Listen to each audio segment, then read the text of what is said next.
പൂർവികാലങ്ങളിൽ ഭവനത്തിനകത്ത് രോഗം വന്നാൽ ഒരു കഷ്ടത വന്നാൽ പ്രാർത്ഥിച്ചാൽ അവിടെ മാറും. കാരണം അന്ന് എല്ലാവർക്കും ഒരു ദൈവവിശ്വാസവും ദൈവഭയവും ആരാധനയൊക്കെ ഉണ്ടായിരുന്നു.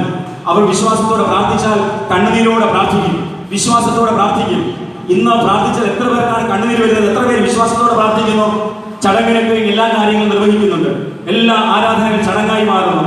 ഭവന പ്രാർത്ഥനകൾ ഉണ്ടെങ്കിൽ അതെല്ലാം ചടങ്ങായി മാറുന്നു. മാധ്യമങ്ങളിലേക്ക്, ഈ ലോകത്തിന്റെ ശ്രദ്ധകളിലേക്ക് ശിരോകേന്ദ്രങ്ങളായി നമ്മുടെ ജീവിതവും മൈൻഡും ഹൃദയമൊക്കെയും ഇങ്ങനെ അഡിക്റ്റായിരിക്കുകയാണ്. ദൈവത്തിന് കൊടുക്കേണ്ട സമയം പോലും എടുത്ത് നാം മറ്റു പലതിനും നാം വിനിയോഗിക്കുകയാണ്. എന്നാൽ ഇന്ന് ഡോക്ടർമാർ പറയുന്ന സുവിശേഷമുണ്ട്, അയ്യോ ഞങ്ങൾക്ക് എല്ലാം പറ്റുന്നതെല്ലാം ചെയ്തു കേട്ടോ, ഇനി നിങ്ങൾ ദൈവത്തോട് പ്രാർത്ഥിക്കുക. MBBS പഠിച്ചവരും അതിനപ്പുറം ഡിഗ്രി എടുത്തവരും എല്ലാ ഡോക്ടേഴ്സും പറയും ഒരു രോഗത്തിന് പരമാവധി അവർ ചികിത്സിക്കും. അത് കഴിഞ്ഞാൽ അവർ പറയുന്ന ഒരു സുവിശേഷമാണ്, നിങ്ങൾ ദൈവത്തോട് പ്രാർത്ഥിക്കുക. പ്രിയമുള്ളവരെ, ദൈവം തന്ന നന്മകൾക്ക് സ്തോത്രം പറയണം. ഇന്ന് ഈ സമാധാനാരാധന എത്ര പേരാണ് കുടുംബമായി വന്നത്? എത്ര പേർ നമ്മുടെ ഒരു കുടുംബത്തിലെ ഒരു കുഞ്ഞിന്റെ ജന്മദിനത്തിൽ നമ്മൾ എന്ത് സന്തോഷം പങ്കിട്ടാണ് അയൽക്കാരെയും സ്നേഹിതരെയും വിളിച്ച് ദൈവത്തെ നന്ദി പറയുന്നത്, കേക്ക് മുറിക്കുന്നത്? ഇത് സഭയുടെ ജന്മദിനമാണ്. ഞാനും നിങ്ങളും സഭയുടെ പ്രതിനിധികളാണ്. എത്ര പേർക്ക് കുടുംബമായി സമാധാനത്തിൽ ഈ ആരാധനകൾക്ക് പങ്കെടുക്കാൻ കഴിയുന്നുണ്ട്? എന്നെയും നിങ്ങളെയും ദൈവം ഇവിടെ കൊണ്ടുവന്നത്, പ്രിയമുള്ളവരെ, 7-ാം അധ്യായത്തിൽ പറയുന്നത്, നീ വിശുദ്ധ ജനമായിരിക്കാൻ, നീ സകല ജാതികൾ വെച്ച് കുറഞ്ഞവനായിരുന്നു, നിന്നെ പ്രിയപ്പെട്ട് ഞാൻ നിന്നെ തിരഞ്ഞെടുത്തിരിക്കുന്നു.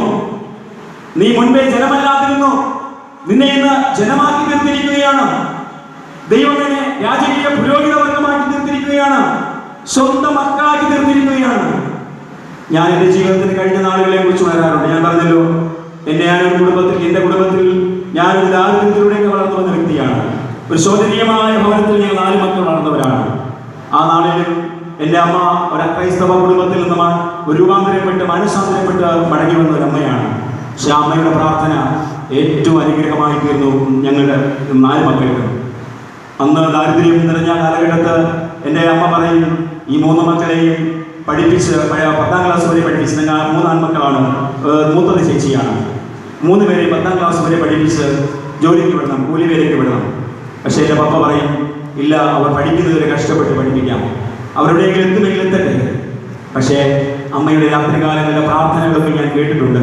അമ്മ ഇങ്ങനെ പ്രാർത്ഥിക്കുന്നു, ദൈവമേ, എൻ്റെ മക്കളെ ഈ 4 പേരെയും ദൈവം അനുഗ്രഹിക്കണമേ. അവർ സാധുക്കളായി, അവർ ഒന്നുമില്ലാത്തവരായി ജീവിക്കരുത്. അവർ നന്മ, ഒരു ചെറിയ നന്മയെങ്കിലും അവരുടെ ജീവിതത്തിൽ ദൈവം കൊടുക്കണമേ, അവരെ അനുഗ്രഹിച്ച് ഉയർത്തണമേ. ആ അമ്മയുടെ അർദ്ധരാത്രി എപ്പോഴാണ് ഈ പ്രാർത്ഥന? അർദ്ധരാത്രികളാണ് ഈ പ്രാർത്ഥന ഞാൻ കേൾക്കുന്നത്. ആ പ്രാർത്ഥന, പ്രിയമുള്ളവരെ, ഞങ്ങൾ 4 മക്കളെ ദൈവം അനുഗ്രഹിച്ചു എന്നുള്ളതാണ്. 4 പേരെ ഞാൻ പറഞ്ഞിട്ടുണ്ടോ എന്ന് എനിക്കറിയില്ല. എൻ്റെ മൂത്ത ജ്യേഷ്ഠൻ ഒരു സർക്കാർ ഉദ്യോഗസ്ഥനാണ്. എൻ്റെ സഹോദരി അനുഗ്രഹീത കുടുംബജീവിതം നയിക്കുന്നു. അളിയന് ജോലിയുണ്ട്, ഒരു ഗവൺമെൻറ് ഉദ്യോഗസ്ഥനാണ്. എൻ്റെ ലാസ്റ്റ് സഹോദരൻ ഒരു മിലിറ്ററി ഉദ്യോഗസ്ഥനാണ്. ദൈവം എന്നെയും ഇന്ന് ഈ ഒരു തലത്തിൽ എന്നെ ഉയർത്തിയിരിക്കുകയാണ്. ഞാൻ 6 വർഷം എൻ്റെ കപ്പ്യാർ ശുശ്രൂഷ ചെയ്തു. അത് ഞാൻ വന്ന വഴികളൊക്കെ എനിക്ക് ഓർമ്മയുണ്ട്, പൂർണ്ണമായ ബോധ്യമുണ്ട്. കഷ്ടതയിൽ നിന്നും ചോർന്നൊലിക്കുന്ന ഭവനത്തിൽ നിന്നും വന്ന വ്യക്തിയാണ്. പക്ഷെ അവിടെയും എൻ്റെ അമ്മയുടെ പ്രാർത്ഥന ഏറ്റവും വിലപ്പെട്ടതായിരുന്നു. അമ്മയുടെ പ്രാർത്ഥന ആ ചോർന്നൊലിക്കുന്ന ഭവനത്തിൽ നിന്ന് ഞങ്ങളെല്ലാം അനുഗ്രഹിച്ച് ജ്യേഷ്ഠനും എല്ലാവരും നല്ലൊരു വീടൊക്കെ വെച്ചു. ദൈവം എനിക്ക് നല്ലൊരു വീട് തന്നു, പ്രിയമുള്ളവർ നല്ല കുടുംബങ്ങളെ തന്നു, എല്ലാ അനുഗ്രഹങ്ങളും ദൈവം തന്നു. ദൈവം നമ്മെ ഉയർത്തി എന്നുള്ളതാണ്. സങ്കീർത്തനം 103 പറയുന്നു, എൻ മനമേ യഹോവയെ വാഴ്ത്തുക, എൻ്റെ സർവാന്തരംഗമേ അവന്റെ പരിശുദ്ധ നാമത്തെ വാഴ്ത്തുക, അവൻ ചെയ്ത ഉപകാരങ്ങൾ ഒന്നും മറക്കരുത്. മഹാനായ ദാവീദ്, ഇന്നലെ നിങ്ങൾ ആ ദിവസം തിരിച്ചല്ലോ, മഹാനായ ദാവീദ് പ്രാർത്ഥിച്ച പ്രാർത്ഥന ഇങ്ങനെയാണ്, കർത്താവേ, നീ എന്നെ ഇതുവരെ കൊണ്ടുവരാൻ ഞാനും എൻ്റെ ഗൃഹവും എന്തുള്ളൂ. ദൈവസന്നിധിയിൽ വന്നിരുന്ന 2 കരങ്ങളെ മലർത്തി ദാവീദ് പ്രാർത്ഥിച്ചു, യേശുവേ, നീ എന്നെയും എൻ്റെ കുടുംബത്തെയും എൻ്റെ ഗൃഹത്തെയും ഇതുവരെ കൊണ്ടുവരാൻ ഞാൻ എന്തുള്ളൂ. നിന്റെ കയ്യാൽ എൻ്റെ ഗൃഹം അനുഗ്രഹിക്കപ്പെട്ടിരിക്കുന്നു. എൻ്റെ പദവിയോ എൻ്റെ ഡിഗ്രികളോ എൻ്റെ ഔദ്യോഗികളോ ഒന്നുമല്ല. ഞാനൊരു വിദേശർക്കനാണ്, വനാന്തരത്തിൽ കിടന്നവനാണ്, ഞാൻ കഷ്ടതയിൽ ജീവിച്ചവനാണ്. അവിടെ നിന്ന് നീ എന്നെ ഉയർത്തി, ഞാൻ എന്തുള്ളൂ. ശലോമോനും ദൈവാലയമൊക്കെ നിർമ്മിച്ചിട്ട് പ്രാർത്ഥിച്ചത് ഇങ്ങനെയാണ്, കർത്താവ് യാഗപീഠത്തിന്റെ മുമ്പ് കൈമലർത്തി പ്രാർത്ഥിച്ചു, യേശുവേ, ഇന്ന് കാണുന്ന അളവിൽ നീ എന്നെ എൻ്റെ കുടുംബത്തെയും തൃക്കൈകൊണ്ട് അനുഗ്രഹിച്ചല്ലോ, എനിക്ക് നല്ല ജ്ഞാനം തന്നല്ലോ എന്നാണ് ശലോമോൻ പ്രാർത്ഥിച്ചത്. രാവും പകലും അടിയനെ തിട്ടൻ പാർക്കണമേ. ഇന്നെല്ലാവർക്കും ഒത്തിരി ഔന്നത്യങ്ങളൊക്കെ ഉണ്ടാകുമ്പോൾ 2 കാശ് വരുമ്പോൾ ഈ ക്യാഷ് നിഗളിക്കുന്നവരുണ്ട്. ഈ ക്യാഷ് പൈസ പണം എല്ലാ ലോകത്തു നിന്നെല്ലാം പോകും. പാട്ടുകാരൻ പാടുന്നതിനെയാണ് ലോകത്തിൽ പാടുന്ന കോമളത്വം വസ്തുവകകൾ, നാണയങ്ങൾ, സ്ഥാനങ്ങൾ, മാനങ്ങൾ, നശ്വരമ, മേലുള്ള മനുഷ്യരെ നിത്യഗ്രഹം. ഈ രണ്ട് നന്മകൾ ഉണ്ടാകുമ്പോൾ നമ്മൾ നിഗളിക്കരുത്.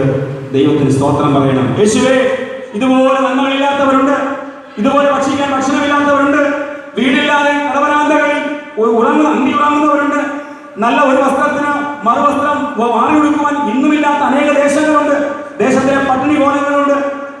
അവരുടെ മധ്യത്തിലാണ് ഞാനും നിങ്ങൾ ഇന്ന് അനുഭവിക്കുന്ന ശ്രേഷ്ഠകരമായ നന്മകൾ. നന്ദി പറയണമേ പ്രിയ മക്കളെ, നന്ദി പറയണമേ. അതാണ് മീഖ പറഞ്ഞത്. ഈ ലേവ്യ യുവാവ് പറഞ്ഞത്, മീഖ എനിക്ക് ഇന്നത് ചെയ്തിരിക്കുന്നു, ദൈവം എനിക്ക് ഇന്നത് ചെയ്തിരിക്കുന്നു, ഞാൻ ദൈവത്തിന് നന്ദി പറയും. രണ്ടാമത്തെ ചിന്ത എന്ന് പറയുന്നത്, നീ ഇവിടെ എന്ത് ചെയ്യുന്നു? നീ ഇവിടെ എന്ത് ചെയ്യുന്നു? What are you doing in this place? നീ ഇവിടെ എന്ത് ചെയ്യുന്നു? ദൈവ സാന്നിധ്യം നഷ്ടപ്പെടുന്നതൊന്നും നാം ഈ ഭൂതലത്തിൽ ചെയ്യരുത്. ഭൂമിയിൽ ചെയ്യുന്ന ഓരോ കാര്യവും ശ്രദ്ധിക്കുന്ന ഒരു ദൈവമുണ്ട്. നമ്മുടെ രഹസ്യ ജീവിതവും പരസ്യ ജീവിതവും ശ്രദ്ധിക്കുന്ന ഒരു ദൈവമുണ്ട്. നമ്മുടെ രഹസ്യ ജീവിതത്തിൽ നമ്മളെല്ലാവരും സുമുഖരാണ്, സുന്ദരന്മാരാണ്, കോമളത്വം തുളുമ്പുന്നവരാണ്, ആരും കുറ്റം പറയില്ല, അനുഗ്രഹീതമായി ജീവിക്കുന്നവരാണ്. നമ്മളെല്ലാം മുഖമൊക്കെ സൗന്ദര്യത്തോടെ മിനുക്കി പൗഡറൊക്കെയും ഇട്ട് നമ്മുടെ വസ്ത്രധാരണമൊക്കെ ചെയ്ത് സമൂഹത്തിന് മുമ്പ് ഇറങ്ങുമ്പോൾ ആരും പറയില്ല എന്നൊക്കെയും പറയും. നമ്മൾ ധരിക്കുന്ന വസ്ത്രത്തെ കുറിച്ചോ ജുവൽസിനെ കുറിച്ചൊക്കെ ആളുകൾ മഹത്വം പറയും, നമ്മുടെ കുടുംബാന്തരീക്ഷങ്ങളെ കുറിച്ച് പറയും. പക്ഷെ നമ്മുടെ രഹസ്യ ജീവിതം അറിയുന്ന ഒരു ദൈവമുണ്ട്. പരസ്യ ജീവിതത്തിൽ മനുഷ്യൻ 100 മാർക്ക് നമുക്ക് തരുമെങ്കിൽ രഹസ്യമായ ജീവിതം കാണുന്നത് ഞാനും ദൈവവുമായിട്ടാണ്. എന്നെ കാണുന്നത് ദൈവമാണ്, നിങ്ങൾ ഓരോരുത്തരെയും കാണുന്ന ദൈവമാണ്. പരസ്യ ജീവിതത്തിൽ നിങ്ങളെ കാണുന്നവരൊന്നും കാണില്ല, പക്ഷെ രഹസ്യത്തിൽ കാണുന്ന ദൈവം. നിന്റെ ഹൃദയത്തിന്റെ നിരൂപണങ്ങളെ ദൂരത്തുനിന്ന് ഗ്രഹിക്കുന്ന ഒരു ദൈവമുണ്ട്. നിന്റെ അന്തരേന്ദ്രിയങ്ങളെ ശോധന ചെയ്തറിയുന്ന ഒരു ദൈവമുണ്ട്. നീ തെറ്റായി ചിന്തിക്കുന്നത് ദൈവം തന്ന ദാനങ്ങളായ കണ്ണുകൊണ്ട്, കൈകൾ കൊണ്ട്, കാലുകൾ കൊണ്ട്, നാവ് കൊണ്ട് നീ തെറ്റായി ചിന്തിക്കുന്ന ഹൃദയം കൊണ്ട് തെറ്റായി ചിന്തിക്കുന്നത് ദൈവം കാണുന്നുണ്ട്.